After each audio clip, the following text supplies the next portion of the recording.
là où j'ai besoin de votre attention. En effet, ce matin, on nous a parlé de socialisme, de révolution, etc. Mais je vais devoir briser ces illusions, parce qu'en effet, ce qui nous attend n'est pas la révolution, c'est le fascisme. C'est ça qui nous attend.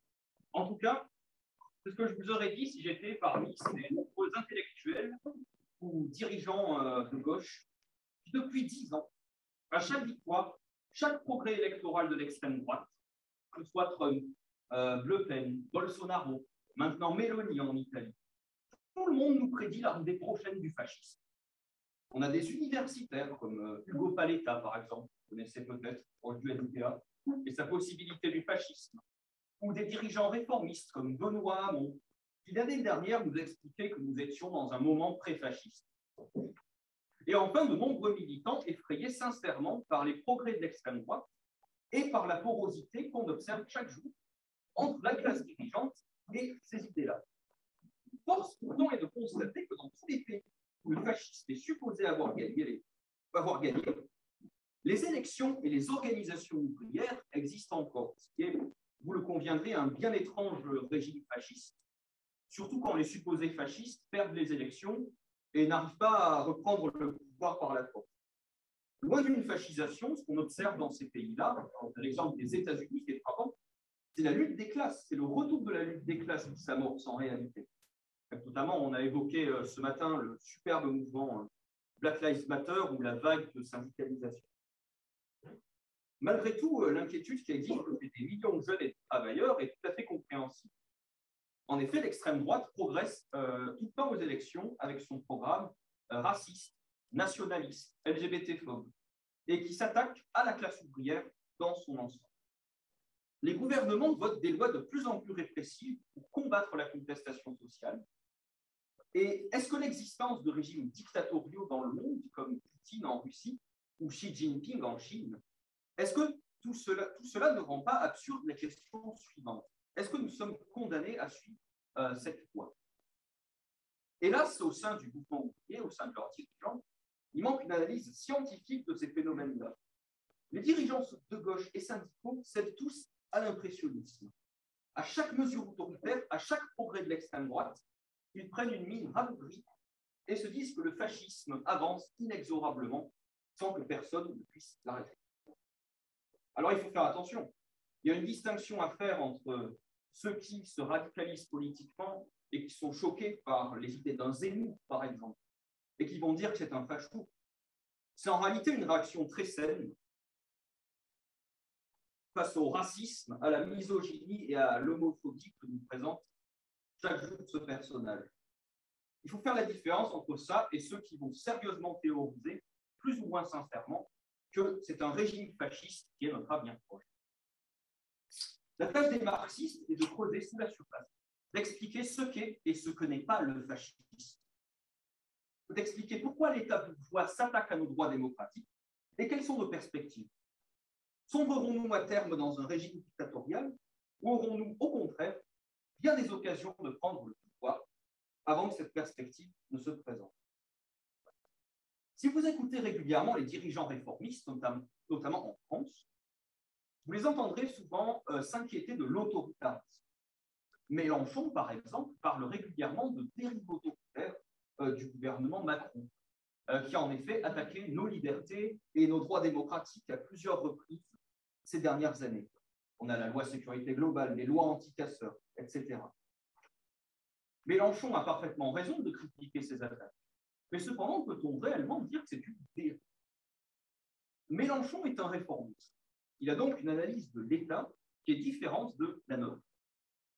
Pour lui, l'État et la République sont des structures neutres qui garantissent un supposé intérêt général et qui sont pervertis par des libéraux comme Macron, qui les auraient éloignés de leur but originel. Au contraire, les marxistes expliquent que depuis qu'il existe et qu'il régit les sociétés humaines, l'État a toujours été l'expression de la domination d'une classe, en l'occurrence aujourd'hui la bourgeoisie, sur les moyens de production et sur les autres classes. Ainsi, la police, l'armée, la justice, l'administration ne sont pas neutres, mais sont sous le contrôle direct de l'État bourgeois. Lénine expliquait sur l'État bourgeois qu'il pouvait se réduire à une bande d'hommes en armes qui défendent la propriété privée. Il veut dire qu'en fait, la répression, elle a toujours été une partie intégrante de l'État. Et justement, quand on parle de cette question, on nous dit souvent l'État nous réprime, donc on se dirige vers le fascisme. Mais vu que tous les États répriment à un moment ou à un autre, est-ce que tous les États sont fascistes? Si on explique ça, en fait, le mot perd de son sens. Ça ne veut pas dire que beaucoup de lois récentes en matière de sécurité ou de surveillance ne sont pas inquiétantes.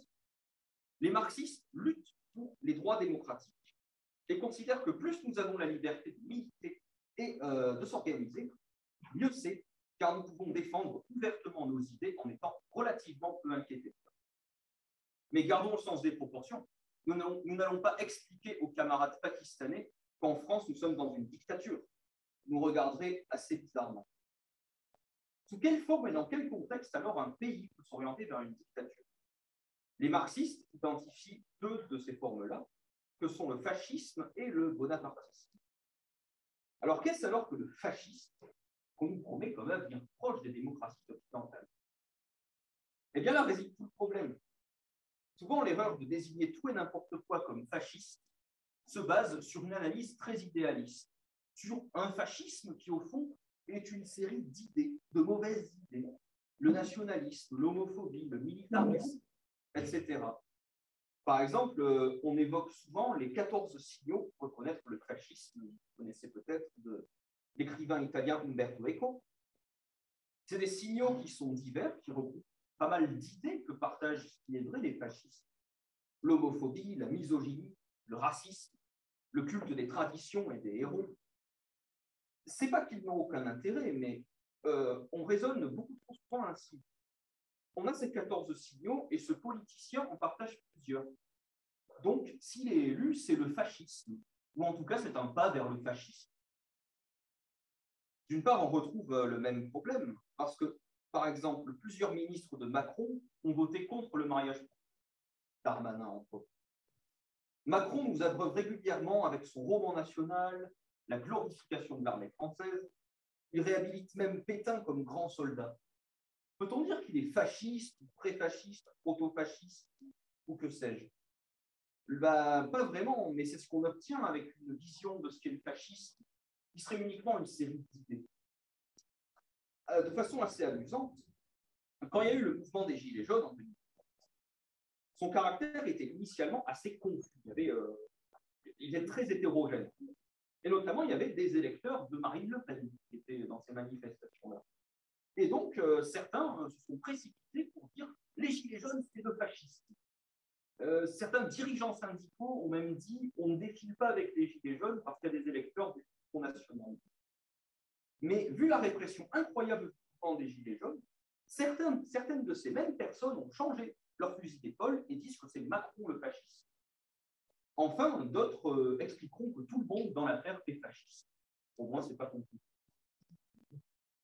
Ce ne sont pas simplement des mauvaises idées fascistes qui peuvent permettre l'émergence d'un régime fasciste. Car on sait bien que les idées ne font l'histoire que dans des conditions données. Il faut donc les conditions soient présentes pour l'instauration d'un régime fasciste. Et aujourd'hui, elles ne le sont pas.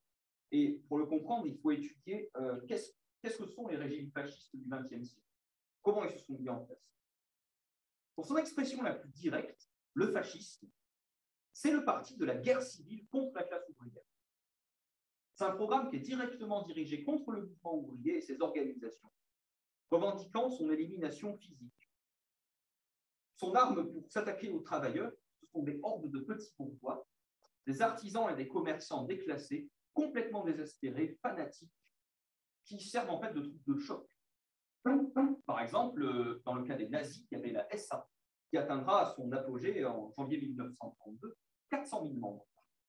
Donc une vraie organisation paramilitaire avec 400 000 membres dedans. Le programme fasciste est un programme démagogique. Il prétend s'attaquer en effet aux grands capitalistes, aux grandes banques. En réalité, ils vont plus dénoncer l'arrivée de l'étranger que l'exploitation capitaliste elle-même. C'est un programme qui veut plaire à la base sociale du fascisme, qui est la petite bourgeoisie. Cette dernière, en effet, est opprimée par les capitalistes, mais pas de la même façon que la classe ouvrière. C'est plutôt que les grands capitalistes, à cause de la pression des grands capitalistes, le commerce du petit bourgeois, du petit propriétaire, y coule. Et contrairement à la classe ouvrière, qui a tendance à vouloir s'organiser collectivement, le petit bourgeois, lui, a une vision beaucoup plus limitée. Il ne voit finalement que le sort de son petit commerce. En cherchant des solutions à ces problèmes, il bascule entre plusieurs tendances. Il peut se ranger du côté de la révolution, mais aussi du côté de la réaction. En d'autres termes, du côté du prolétariat ou du côté de la bourgeoisie. Le petit bourgeois n'a en réalité pas vraiment de vision et de programme de classe très indépendant. Au fond, l'attitude de la majorité de la petite bourgeoisie dépendra du rapport de force entre ces deux grandes classes. Prenons l'exemple de mai 68. À cette époque-là, il y a un mouvement révolutionnaire fort en France, et en fait, il dépasse les frontières de la classe ouvrière et des étudiants. Il s'étend à toutes les couches de la société.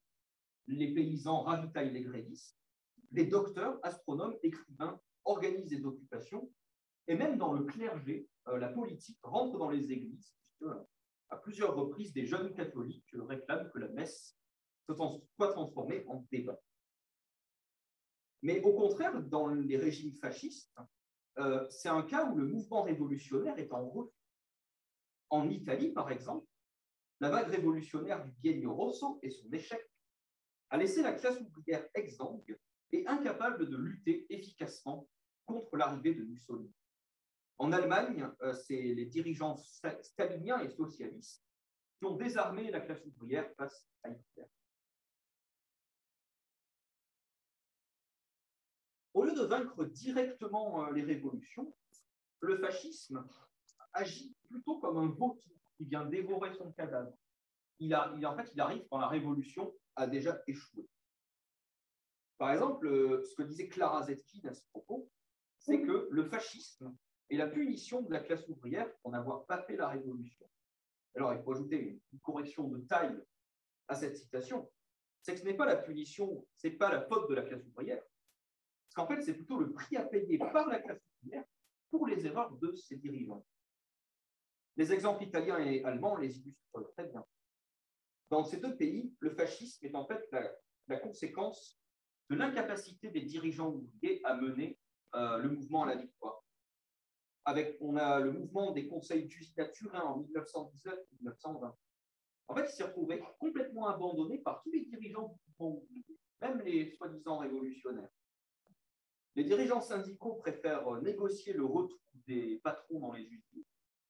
Le Parti socialiste italien n'a rien fait malgré ses grands slogans révolutionnaires. Et même les communistes, qui à l'époque étaient toujours dans le Parti socialiste italien et qui étaient sous leur aile gauche, en fait, ils étaient dirigés par un personnage qui s'appelle Amadeo Bordiga. Et ce dernier avait une vision très formaliste de ce que devait être une révolution. La révolution, c'est uniquement le parti, il faut qu'elle soit dirigée par le parti. Donc, en fait, il a complètement négligé l'importance que pouvaient avoir ces conseils d'usine, qui auraient pourtant pu jouer un rôle un peu similaire à celui des soviets en Russie, des vrais organes de pouvoir de la classe ouvrière. Ils l'étaient de fait à Turin, mais uniquement là-bas et sans direction, en fait, capable d'expliquer pourquoi et comment il faut aller plus loin. Et plus tard, les dirigeants communistes italiens, devenus un parti indépendant, le PCI, ne vont pas plus briller dans la séquence de montée du fascisme. Des anciens combattants, les Arditi, les troupes de choc de l'armée italienne pendant la Première Guerre mondiale, les anciens combattants, sachant que ces troupes de choc-là étaient un vivier de recrutement pour les fascistes, en fait, certains de ces anciens combattants de sympathie anarchistes ou communistes vont en réaction créer les Arditi del Popolo, qui sont donc des milices qui, en quelque sorte, sont là pour rendre coup aux fascistes. Et Bordiga et ses partisans considèrent qu'en fait, il ne faut pas mener une lutte spécifiquement antifasciste, parce qu'au fond, c'est tous des partis capitalistes. Et donc, il ordonne aux communistes de quitter les Arditi del Popolo. Quand on connaît l'histoire de la révolution russe, c'est une décision qui est assez étonnante. Parce que quand le général Kornilov, en 1917, menace de renverser le régime de Kerensky par un coup d'État militaire. Est-ce que Lénine s'est dit il ne faut pas intervenir car c'est tous des capitalistes? Non, au contraire.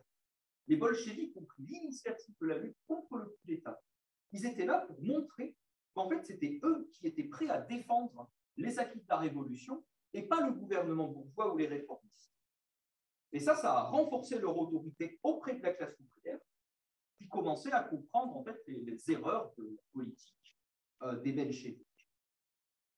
Le PCI a complètement raté l'opportunité de jouer le même rôle contre les recommandations de l'internationale communiste et malgré la présence d'une minorité animée par Antonio Gramsci, qui avait compris, lui, le rôle que ces organisations-là auraient pu jouer.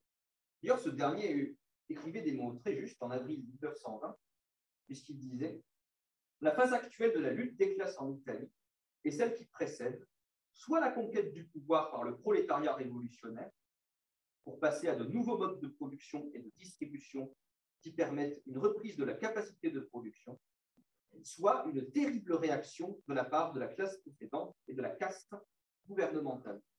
Aucune violence ne sera négligée pour assujettir le prolétariat industriel et agricole à un travail servile.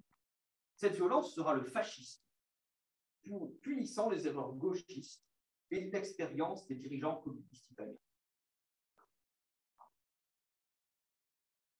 On a l'Allemagne de 1933, qui est un autre cas, assez similaire en réalité, où ce sont cette fois les erreurs du stalinisme qui vont être punies. Les staliniens, ils ont une vision qui est très simple de la politique. Tout le monde est fasciste, sauf nous. Alors, l'internationale communiste invente le concept original du social-fascisme. Je laisse Trotsky expliquer cette théorie. La théorie stalinienne du fascisme représente sans doute l'un des exemples les plus tragiques des terribles conséquences pratiques qui peuvent découler du remplacement de l'analyse dialectique de la réalité dans toutes ses étapes concrètes, dans toutes ses phases de transition, c'est-à-dire aussi bien ces changements graduels que révolutionnaires, contre-révolutionnaires, par des catégories abstraites fondées sur une expérience historique partielle et insuffisante, ou sur une vision globale étroite et incomplète. Les staliniens ont fait leur l'idée qu'à la période contemporaine, le capital financier ne peut s'accompagner de la démocratie parlementaire et se trouve contraint de recourir au fascisme. De cette idée parfaitement juste dans certaines limites, ils ont tiré, suivant une logique formelle et purement déductive, des conclusions identiques pour tous les pays et toutes les étapes de développement. En conséquence, au lieu de mener avec les travailleurs sociodémocrates la lutte contre les fascistes, le KPD va avant tout dénoncer les sociodémocrates, qu'il qualifie de sociofascistes. Kallmann, leur principal dirigeant, dira « L'arbre du fascisme ne doit pas cacher la forêt social-démocrate ». D'ailleurs, loin de lutter efficacement contre les nazis, le KPD va soutenir un référendum en Prusse orientale à leur côté contre les sociodémocrates. Même une fois Hitler au pouvoir, le KPD va maintenir son attitude en déclarant après Hitler Thälmann. Comment a fini le pauvre Thälmann? Il est mort dans les camps nazis en 1944. Et le Parti communiste allemand, ainsi que l'ensemble du mouvement ouvrier, y compris les supposés sociofascistes, seront liquidés. En dernière analyse, le fascisme est un gouvernement qui reste capitaliste, parce que ce sont les banquiers, les industriels, les grands propriétaires qui sont les maîtres de la société.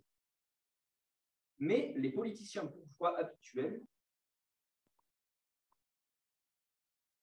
sont trop apeurés pour gouverner comme avant, et la classe ouvrière, elle, n'a pas réussi à prendre le pouvoir. Ce sont donc des aventuriers comme Hitler ou Mussolini qui apparaissent comme les sauveurs de la classe dirigeante. Ceux qui sont capables de faire régner l'ordre en réduisant l'État à son expression la plus simple, les hommes en armes. C'est un constat similaire qu'on peut faire sur le bonapartisme, qui lui est un régime dans lequel l'appareil d'État, la police et l'armée s'assurent directement du pouvoir de façon indépendante des politiciens bourgeois. Comme le fascisme, il intervient après une série de défaites de la classe ouvrière quand celle-ci se retrouve démoralisée et désorientée, qu'elle n'a pas vaincu la bourgeoisie, mais que la bourgeoisie n'est pas vraiment en position de force.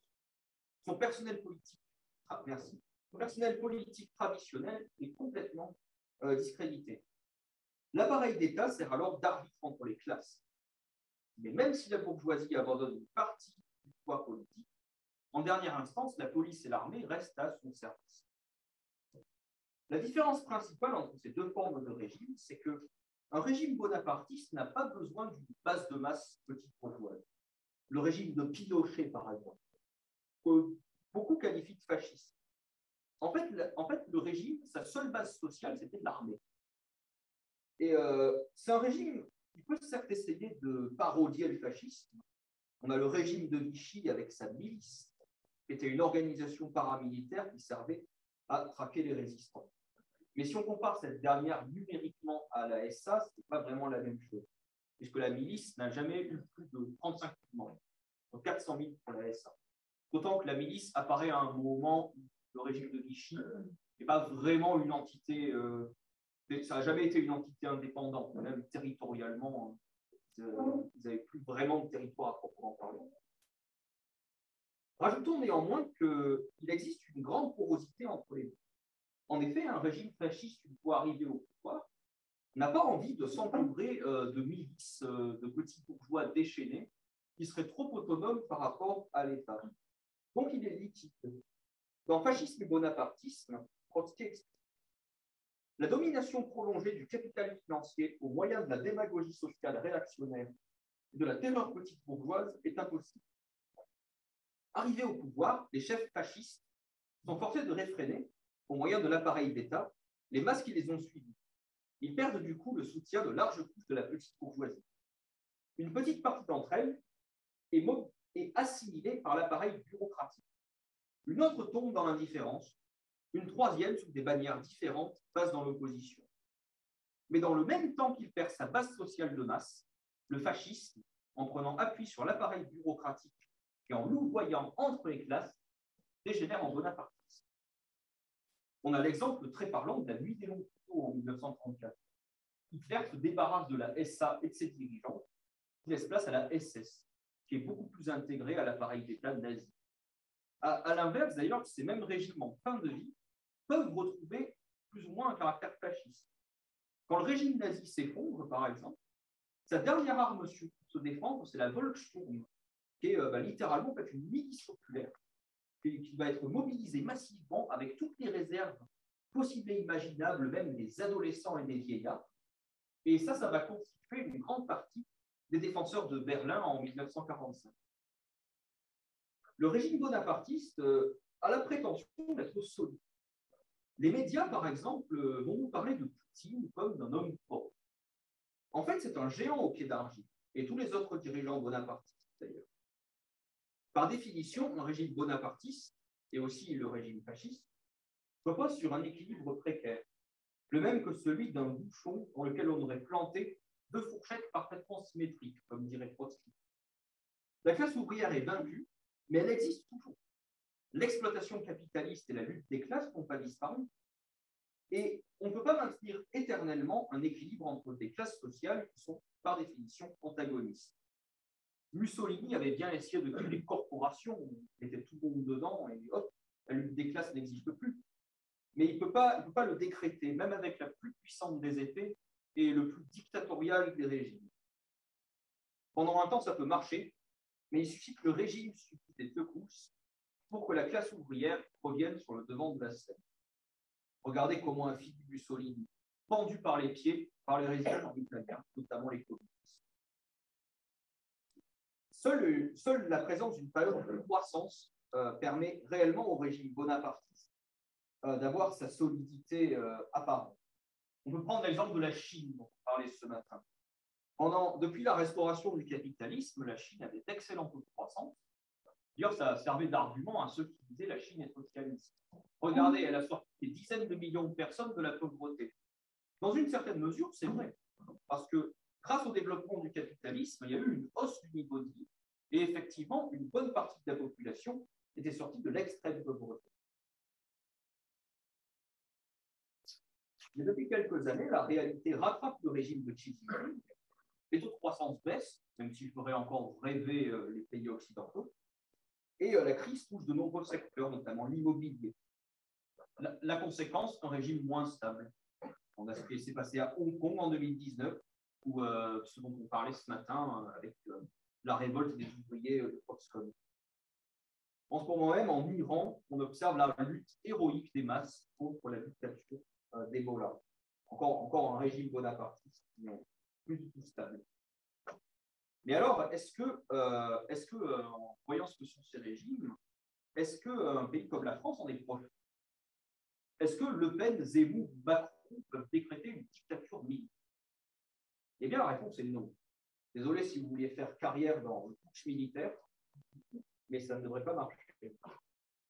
En effet, déjà sur le fascisme, sa base de masse, comme je l'ai dit, s'est effondrée. La petite bourgeoisie, on nous dit souvent que la classe ouvrière aurait laissé place à une classe moyenne. Mais ce n'est pas vraiment notre base de masse du fascisme.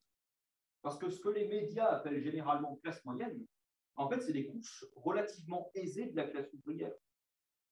Parce que la classe, d'un point de vue marxiste, ce n'est pas juste le porte-monnaie. C'est la question fondamentale, c'est est-ce qu'il faut ou non vendre sa force de travail. Et de ce point de vue-là, au contraire, numériquement, la classe ouvrière n'a jamais été aussi forte. De nombreuses couches de la population ont rejoint la classe ouvrière, on s'en sont rapprochés. Regardez les étudiants ou les fonctionnaires. Dans les années 20, ça pouvait être une réserve pour le fascisme. Aujourd'hui, qui imagine les étudiants en France rejoindre massivement des milices fascistes alors qu'ils votent majoritairement pour Mélenchon? Les artisans, les commerçants, les paysans, leur proportion dans la population s'est effondrée. Le capitalisme ne peut pas se baser sur une masse de petits propriétaires. Plus il s'est développé, plus quelques gros prennent toute la place. Et donc, le petit commerçant met la clé sous la porte, et vu qu'il doit bien se loger et se nourrir, alors il intègre généralement les rangs de la classe ouvrière. Alors, ça ne veut pas dire qu'il ne peut pas y avoir un mouvement fasciste relativement puissant. Prenons la Grèce. Il y a quelques années, Hop Doré était devenu le troisième parti là-bas, avec 9% aux européennes, 7% aux législatives. Et les groupuscules fascistes sont plus forts qu'il y a quelques années. Mais regardons les chiffres. La SA, c'est 400 mouvements. Combien de militants ont les fascistes en France aujourd'hui? Avant sa dissolution, Génération Identitaire, un des plus connus, avait 2800 adhérents. Le fascisme, combien de divisions, pourrait-on demander? Cela vaut autant pour le fascisme que pour le bonapartisme. Une tentative de coup d'État se confronterait à la puissance de la classe ouvrière, qui est relativement invaincue. En effet, elle a perdu des luttes, c'est vrai, mais elle n'a pas perdu de lutte révolutionnaire majeure. Et ça, c'est le plus important. Au contraire, la classe ouvrière commence à se mobiliser en masse. L'inflation lui donne un coup de fouet, comme on a vu avec la magnifique grève des travailleurs britanniques. Ils ne s'étaient pas mobilisés à cette échelle depuis des décennies. Qui imagine sérieusement un putsch dans de telles conditions? Pour réussir un putsch, il faut vaincre les organisations de la classe ouvrière. Or, prenons la CGT. Elle revendique plus de 600 000 syndiqués. Et pourtant, c'est une CGT beaucoup plus faible qu'il y a quelques décennies. Et pourtant, elle écrase numériquement, aller-retour, tous les groupuscules fascistes réunis. L'Italie nous en offre un très bon exemple. Tous les pessimistes aujourd'hui nous disent que l'Italie est revenue dans le fascisme. Regardons les faits. 9 octobre 2021, attaque fasciste, plusieurs centaines de fascistes qui attaquent le siège de la CGIL, qui est le principal syndicat italien. Une semaine plus tard, la classe ouvrière répond avec une manifestation de 200 000 personnes dans les rues d'Europe. Pourtant, en Italie, les groupes fascistes sont plus puissants et le mouvement ouvrier organisé, lui, est plus faible qu'en France. Pourtant, Meloni ne pourrait pas tenter de dissoudre les syndicats et envoyer quelques centaines, au mieux quelques milliers de fascistes. Il se confronterait à des dizaines de milliers de travailleurs organisés. Que peuvent faire les fascistes aujourd'hui? On y reviendra. C'est des opérations coup de poing contre un local syndical, contre une librairie militante, contre des individus. C'est déjà suffisamment une nuisance et c'est inacceptable qu'ils soient capables de commettre des méfaits pareils. Et ils devraient être combattus, comme en Italie, par la riposte de masse de la classe ouvrière. Mais alors, que fait-on pour montrer la porosité entre extrême droite et idées fascistes? Par exemple, merci, Meloni, qui admirait Mussolini dans sa jeunesse, Zemmour, qui est un défenseur acharné de Pétain, les groupes fascistes ou fascisants, qui sont clairement dans la périphérie des organisations d'extrême droite, eh bien, c'est incontestable. Mais comme je l'ai expliqué, il ne suffit pas que Le Pen ou Zemmour aient des sympathies fascistes pour qu'ils soient capables de mettre en place un régime fasciste. Le RN n'a même pas un programme fasciste en tant que tel. Il y a de la démagogie sociale, oui, mais elle ne va pas aussi loin que celle d'un parti fasciste. On le voit avec la position du RN sur les augmentations de salaire ou les nationalisations. Il ne revendique pas la destruction physique du pouvoir ouvrier. Au fond, le RN peut être un parti capitaliste normal, en étant simplement un peu plus raciste et nationaliste que les autres. Zemmour, lui, c'est encore plus clair, puisque ce dernier est ouvertement libéral, il défend vraiment le programme de la grande. Ça n'empêche pas de dénoncer des cadres de ces partis comme ayant été ou étant toujours proches d'organisations fascistes, mais ne prenons pas leur rêve pour la réalité.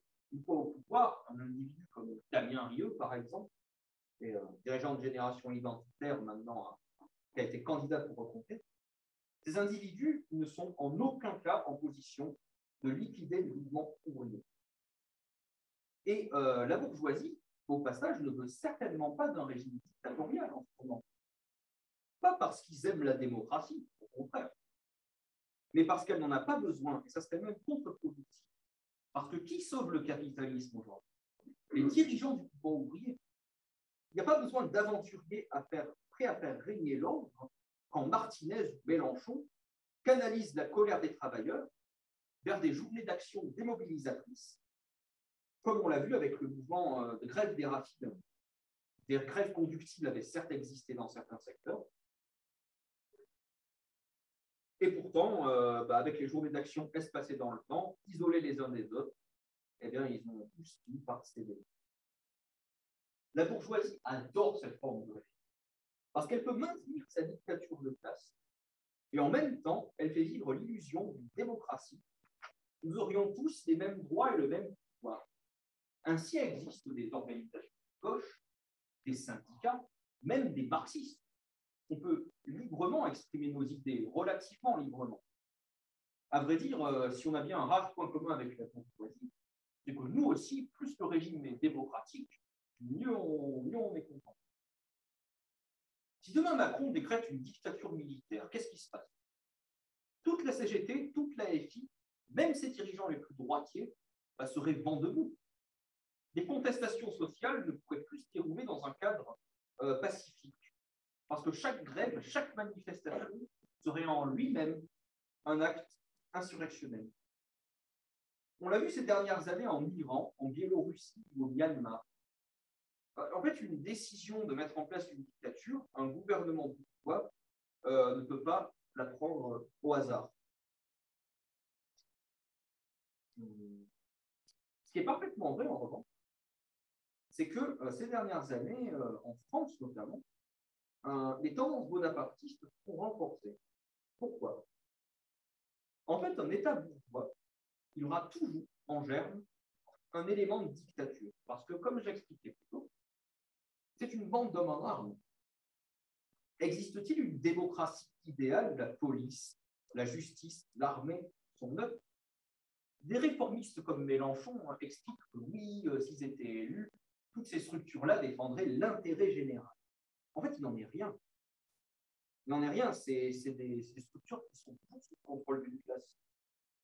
Quand la lutte des classes s'intensifie, comme c'est le cas depuis la crise de 2008, les tendances bonapartistes s'intensifient. Et la France est notamment un cas assez intéressant, parce que c'est certes une démocratie bourgeoise, mais assez particulière. Parce qu'on a notre 5e République qui est présidentialisée à fond, avec le président qui est le chef des armées, le président qui apparaît comme une figure qui est au-dessus des partis.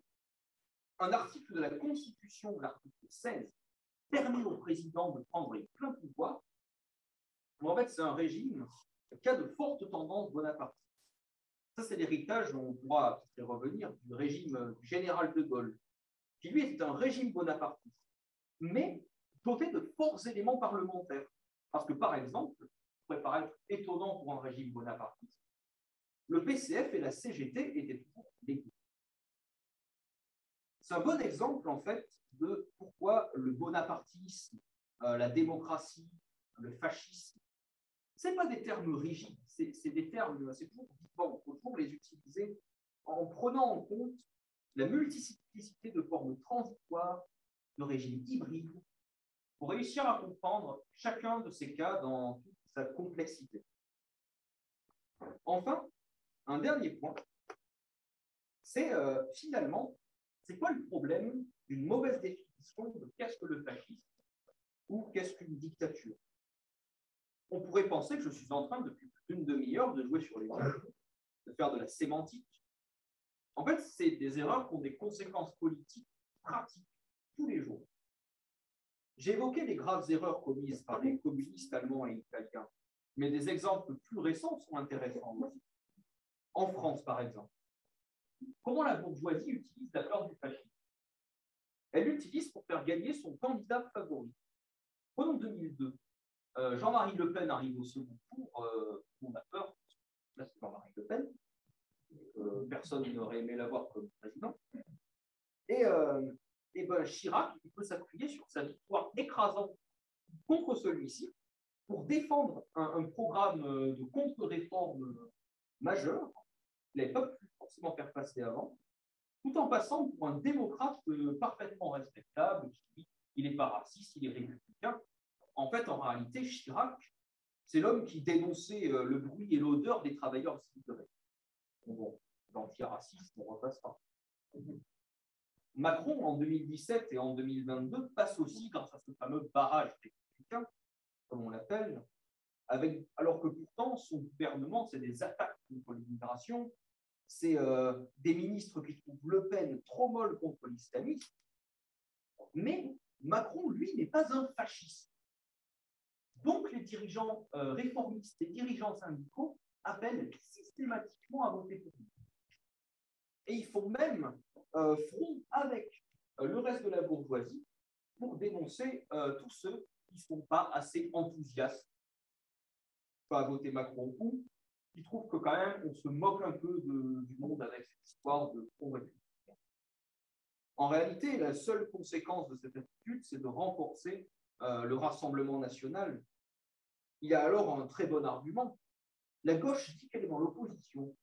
Donc pourquoi appeler à voter Macron? Ils sont tous contre nous, on est la vraie opposition. Bien sûr, cet argument, il est malhonnête, parce qu'en fait, quand on regarde les votes à l'Assemblée nationale, toutes les lois antisociales, c'est RN et En Marche qui les votent ensemble.